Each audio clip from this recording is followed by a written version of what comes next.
extend industrial action ultimatum by 24 hours. Federal government revokes 5% telecom tax on voice data services. On the foreign scene, FBI releases pictures of person of interest in Charlie Kirk's assassination. Good evening. This is News at 7 on Western Spring Television. My name is Damilola Raphael. A federal high court sitting in Abuja on Thursday convicted and sentenced Mahmoud Usman, one of the commanders of Ansaru, a proscribed terrorist organization, to 15 years imprisonment. Usman, who was arraigned by the Department of State Services, pleaded guilty to the charge of illegal mining activities. The unlawful activities were said to have enabled him to acquire arms for terrorism and kidnapping purposes. The trial judge, Justice Emeka Nwite, however, orders the defendant to be remanded in the custody of the DSS pending his trial for 31 other charges preferred against him by the service. In a 32-count charge filed before the Federal High Court, Usman and Abubakar Abba were alleged to have committed acts of terrorism in 2022 by attacking Wawa cantonment of the Nigerian army in Kanje, New Busa, in the Borogo local government area of Niger State. They are also accused of receiving training in weapons handling and fabrication of improvised explosive devices and war tactics from various terrorist camps. The DSS accuses the commanders of masterminding the July 2022 Kuje prison attack, which freed more than 600 inmates. Still in the court, the Federal High Court in Abuja has issued an order restraining the Independent National Electoral Commission, Inec, from recognizing David Mark and the former Osun State Governor, Rauf Aregbesola, as interim national chairman and national secretary, respectively, of the African Democratic Congress. This followed a motion ex parte dated September 2 and filed by Nafiu Gombe. It listed the ADC, Mark, and Aregbesola as the first, second, and third defendants, respectively. Inec and the former national chairman of the party, Ralph Nwosu, were listed as the fourth and fifth defendants, respectively. The order of interim injunction issued by Justice Emeka Nwite also restrains Inec from recognizing the representatives of Mark and Aregbesola pending the hearing of the motion on notice already filed in the matter. Inec had on its website officially recognized Mark and Aregbesola as the interim national chairman and national secretary, respectively, of the ADC. Moving on, the Nigerian Association of Resident Doctors, NARD, has extended by 24 hours the nationwide strike scheduled to begin today following the expiration of its 10-day ultimatum for the federal government to meet its welfare demands. The association warns that a full-scale strike would commence if the demands were not met within the extension window. NARD President Dr. Tokwe Oshundara announced the decision in a text message this morning, explaining that it followed a 6-hour meeting of the association's National Executive Council. He confirmed that the extension was prompted by an engagement with the federal government, which promised to address their concerns. He disclosed that if there is no payment by today, then tomorrow they will start the strike immediately. Here in Osun State, Governor Ademola Adeleke has expanded the administration's startup grant program with 2,000 new beneficiaries, including women and youth. The beneficiaries were given POS terminals alongside business registration certificates at the Imole Business Empowerment Program. Lydia Adigbaju has this report.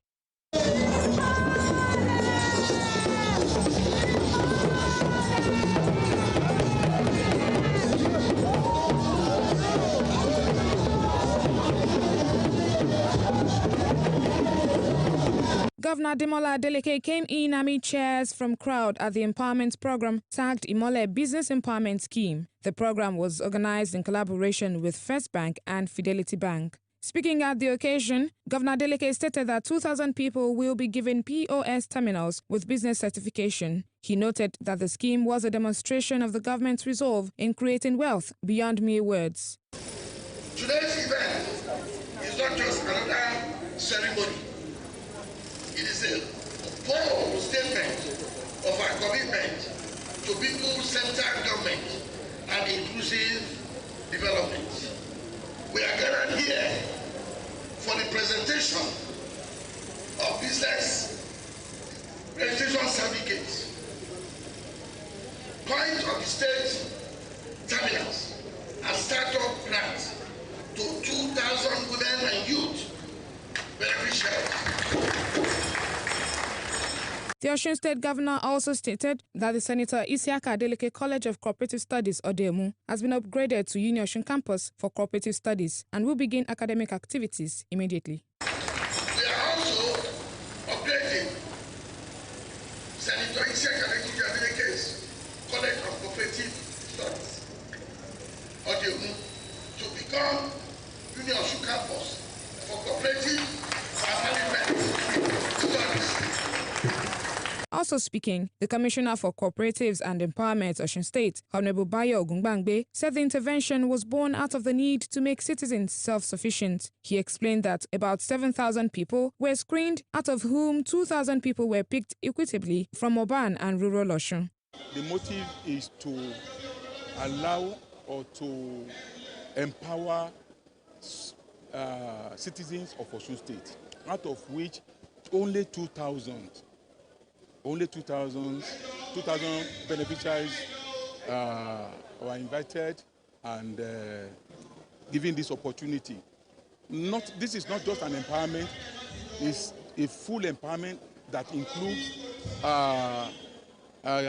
receiving of POS, point of sales machine, certificate of incorporation from CAC, Corporate Affairs Commission, and startup fund for beneficiaries to begin business immediately today.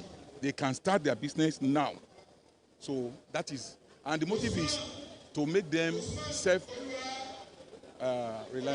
First Bank and Fidelity Bank assure their commitment to partnering with the state government and to ensure that the dividends of democracy reach all. We are happy to partner with Osun State and the Ministry of Cooperative on this empowerment program. And we're promising you, His Excellency, that anytime you need us to also come and assist you in getting the dividend of democracy to the people, that Fidelity Bank is always ready. One of the beneficiaries, Ms. Adiola Fabilurin, expressed her excitement, adding that the intervention will further boost her business. I'm so excited to be one of the beneficiaries here. Because these things I'm holding here, POS, with CAC registration that they did for us, it's not just empowerment. It's just to promote ourselves and to start a business with it. Meanwhile, Honorable Ogungbangbe noted that the monitoring mechanism has been created to ensure beneficiaries utilize the equipment for the right purpose. The banks will be monitoring their POS, their machine, and they will be monitoring the cost of the beneficiaries, while the ministry on its part will be monitoring. Beneficiaries were also urged to use the opportunity to boost their economic capacity and in turn grow the state. The program climaxed with the presentation of certificates and POS machines to beneficiaries. Dignitaries present at the occasion include Yeyeluwa Modupe Adeleke Sani, the Commissioner for Education, Honorable Dipo Iluwale, Commissioner for Finance, Shola Ogungbile, as well as a special advisor to the Governor on Public Communications, Olushola Ajala, among many others. Lydia Adegbaju, Western Spring Television News. Reactions have continued to trail the Osun State government's introduction of a 50,000 naira fee payable into the government coffers before residents can drill boreholes in the state.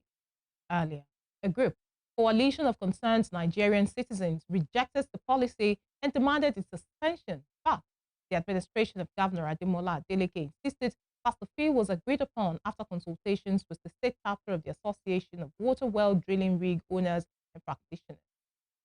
Joining us on the news at 7 to 9 is the spokesperson of the Coalition of Concerned Nigerian Citizens, Oluomo Success. Thank you indeed for joining us. Good evening. At 7. So tell us, what does this new policy say and why is your group pushing back against its implementation? All right. Good evening, everyone. Good evening, viewers. Coalition of Concerned Nigerian Citizens is a group that is pro-masses and stand against any policy that is going to be anti-masses. Now, this was our agitation started when we saw an publication on the Tribune newspaper dated 28th last month, when this policy was publicized by the Ministry of Water Resources, that everyone drilling borehole in Osun State now will be paying a sum. Okay, specifically, they did not mention the price in the publication. So after our consultation, because our organization is proud with 3 C's of 3 PC of unionism, let me put it in that way, which is consultation, consolidation before we start with confrontation. We're never going to take confrontation at the first. We have to consolidate and consult what is the reason for this action. Through our consultation, we later find out that the government is saying that they are going to be paying 30,000 naira and 50,000 to 30,000 naira for people within Osun State and 50,000 for a non-Osun State indigene. Now, our concern is 2 things is our concern. Our concern is this is going back to be on the masses. Now, what does that mean? Categorically, if perhaps they are drilling a bore at the form of, let me just give this as illustration. Let's assume they are drilling a bore at the form at the price of 100,000 naira before. I'm very sure as a consultant who is going to drill bore for someone, in as much you are still going to pay another 50,000 back to the government, you are going to increase the price of bore. And naturally, drilling of bore, if perhaps there is a proper system, drilling of bore should not be the assignment by the masses. One of the major aim of the government is to provide pipe-borne water, which is one of the social amenities that is everybody, every government should provide. But the failure of the past administration have led people to say, well, because of our health issue, because of our we don't want to have crisis within our own family, so let's think about getting a drinkable water for ourselves. That is first our concern, that this is going back on the masses. Secondly, our concern is after a long of consultation and a lot of finding, we later find out that this certain amount of money is not paid into government accounts. It's going to be paid to a certain industry called Royal Gem Multipurpose Industry. Yes, multipurpose. Now, on that front, we have a concern. If the government is going to be collecting a certain amount of money from people, it should not be going to a private account field. It should be going to directly into the government purse. And that's our concern. Furthermore, when we started, because we did some press conference, this station, your station was part of the people, the radio department was part of the invited media that was there. We got a call from the Commissioner for Water Resources. On getting there, he told us categorically that this was not the fuel. They are not the one that brought the fuel. Now, we say, okay, if perhaps you are not the one that brought the fuel, why on earth, if you know that this is going to be affecting the masses? Now, it is one thing that someone bring a policy to you. It is another thing for you to accept it. If perhaps you are saying that the policy this people is bringing is going to be anti-masses and is going to increase the sovereignty of people in the state, then automatically you should not have accepted as the people government that you claim to be. And he told us some things that one of the targets for the field that they are asking people to pay is one. They are going to be that the ministry through the water resources will be testing the purity of the water, knowing the depth of the water. But categorically, through that last week and this week, that myself as the spokesperson of the organization and my member have been out there to confirm if perhaps the ministry have been doing this intentionally with the money people are paying. I have a lot of receipts that people are paying to that. Well, we have an understanding that the government has actually suspended that particular private it was due to our intervention, because we had a meeting with the Osun Internal Generation Revenue, letting them know that if perhaps you are here and some people are collecting the fund that is meant for the government directly into their private account, now saying they are going to be paying royalty back to the government, are we going to be sure that this money they are telling you that this is the amount? If they collect 1 naira and they tell you they collect 50 kobo, there is no way we are going to be knowing about that. Now, our concern is not far-fetched. After many concern, after many agitation, we confirmed that in Oyo State, they pay 20,000 naira in Oyo State. They pay 10,000 in Ogun State. They pay 10,000 in Ondo. And likewise, in Lagos State, I think Lagos State is also 20,000. Now, perhaps, why will Osun be paying 30,000 and 50,000? Our demand is very clear. Our demand is one. If this money is going to be paid, it will be paid directly into the government account. That is one. Secondly, the government should please, because this burden is coming back to the masses, and this is a social amenity. I think the government should be providing for the people. People should not be stretched out of their nose to pay a lot of fuel again. They should please reduce this price. And second and thirdly, if they are going to be doing the service they promised to be doing, they should make this service available for real. Not that they will say they want to provide this service and this service is never going to be provided. That is our concern as an organization. All right, let's move on. The state government has said that the fee was agreed upon after consultations with the Association of Water Well Drilling rig owners and practitioners. Is this not? Yeah, if perhaps it's true, like I said before, like if perhaps it's true that the government consults them. Now, this rig owner are not going to be the one paying for this certain amount of money. The burden is coming, like I said, the burden is coming back to the person that is drilling the borehole. So perhaps they might accept it because them as an organization, they might have a court.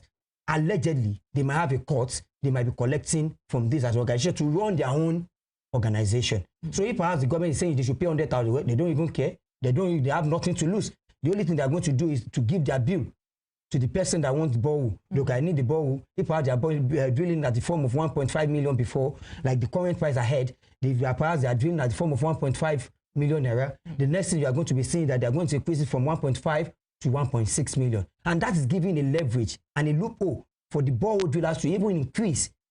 And that will be an inflation on the masses. So let's talk about your organization. You earlier submitted a petition on your concerns. What is the state of that petition at this time? We've not heard anything from the state government. I personally submitted the petition and I have a copy signed by the governor, by the secretary of the governor in the office of this governor that day. And till now, we've not gotten a call. But I thought maybe because of our press conference, maybe that's the reason why for the suspension. Allegedly, I don't know. But from the petition we submitted, we've not heard any call from the government. Rather, nobody have called us. But we've seen that at least our voice have been heard. If our voice had not been heard, the suspension pay to be paying that money into the special account would not have been suspended as it stands. Okay, we are aware that several discussions have been held with government representatives. Have you been able to reach any agreement? And if not, what are the issues left to be resolved? Our concern, like I said, our concern is two. One of our concerns has been resolved, but not fully resolved. One of our concerns is that they should not pay into a private... So you've been able to meet with some government representatives? We only met with the Commissioner for Water Resources, and he gave us his own side of the story, that he is not the one that made the policy, that he met with the borehole driller and they brought this policy, that this is a certain amount of money they are going to be paying. Now, when we met with the chairman of Osun Internal General, Alhaji Solekon Amusat, he told us categorically that this policy they are using is the policy being used by the former governor of Osun State, Ogbeni Rauf Aregbesola, that they have consultant, that they will pay to the consultant and consultant will remit back to the government. But in their own administration, they are not using it. But my concern is this. Why on earth with the commission, with the Ministry of Water Resources, bring a consultant to be collecting money on behalf of the government without informing the internal generated revenue? Automatically, there is an hanky-panky game which our organization believes should not be so. You have said that 50,000 naira is way too exorbitant. How much would you say is... To us, as an organization, we believe so that the burden of Osun State people will not be skyrocketed. We know the state of the nation, everybody is trying to feed. To feed now is not, you know, the price of rice, gari, and everything at the market there. If has water that is meant to be the government's job to provide for me as a citizen who is a taxpayer, either direct or indirect taxpayer, if has that the government is not providing that, and you are still expecting, and I'm finding a solution to get that water myself, collecting 10,000 or 15,000 at most should not be too far. So government will also argue that borehole drilling companies are making lots of money. And I mean, they need to contribute to the economic development of the state. Do you not? Of course, we accept that. Now, there are some taxes they are paying. According to information we had at our disposal, once you have a borehole drilling machine, the first thing you are going to do is to register with the Ministry of Water Resources at the price of 50,000 naira. That is a direct tax. Secondly, if you are drilling a borehole, there are different types of borehole. We have the local borehole, we have the foreign borehole, we have the Chinese borehole, as they call it, according to our findings. Now, there are some certain, and they are paying formally before now. This is how they do it. They pay this certain amount of money, 10,000 naira, to the association, the Association of Borehole Drilling Drillers. When they pay this 10,000 naira, by agreement with the ministry, with the Osun Internal Generation Revenue, they pay 1 million naira monthly to the ministry. As an association. As an association. And also they take the rest to run their organization, which is normal. But our concern, as I've said, is if perhaps they are going to be paying this certain amount of money. Now we consider, we are only thinking about the prices. These people are making a lot of money. Have you considered the machine these people are to be fair enough? Not to be on their side, but to be fair enough. Have you considered the amount they bought this machine? Have you considered the wild the crisis that might come up at any time? The petrol they use, the oil they used in doing all this, they spend a lot as well. Okay, let me ask you this. What would be your next steps if your requests, your needs, your requirements are not granted? We will never stop agitating. We believe that agitation and a silent voice is the dead voice. And our organization believes silence is a crime in an unjust society. We continue to agitate. If it's going to take us to write another petition or perhaps write an open letter to the governor to please help us and reduce the burden of Osun State citizens. We know the governor of Osun State, Asiwaju Ademola Adeleke, is a listening governor who is ready to make everything good. The governor should please call the Ministry of Water Resources to order and please reduce this. No matter the initiative these people are bringing from their organization, this is going to take back on the people the governor is ruling. So they should please help the people. Thank you. Thank you very sincerely, Mr. Oluomo Success, spokesperson of the Coalition of Concerned Nigerian Citizens, joining us live on the news at 7 to talk about the government introduction of the 50,000 naira fee payable into the government coffers, talking about before residents can drill boreholes in the state. Let's move on to health matters now. At least 10 children have lost their lives in Niger State following a fresh outbreak of diphtheria in the Agaye and Bida local government areas. 56 children were reportedly taken to the Federal Medical Center at Bida, where they succumbed to complications from the disease despite medical efforts. Local sources revealed that more fatalities had also been recorded in rural communities across the two local governments since the outbreak, through the exact figures remain unconfirmed. The development has triggered anxiety among residents who are calling for swift government intervention to prevent the disease from spreading further. Confirming the outbreak, the Permanent Secretary of the Ministry of Tertiary Healthcare, Mohammed Ghana, says the government, in collaboration with health partners, had activated emergency response measures. According to him, steps are being taken to provide medication, strengthen surveillance, and contain the spread of the infection. You're watching News at 7 on Western Spring Television. Still to come. Edo agency intercepts 2 minors being trafficked to Libya. We will bring in more on this when we return.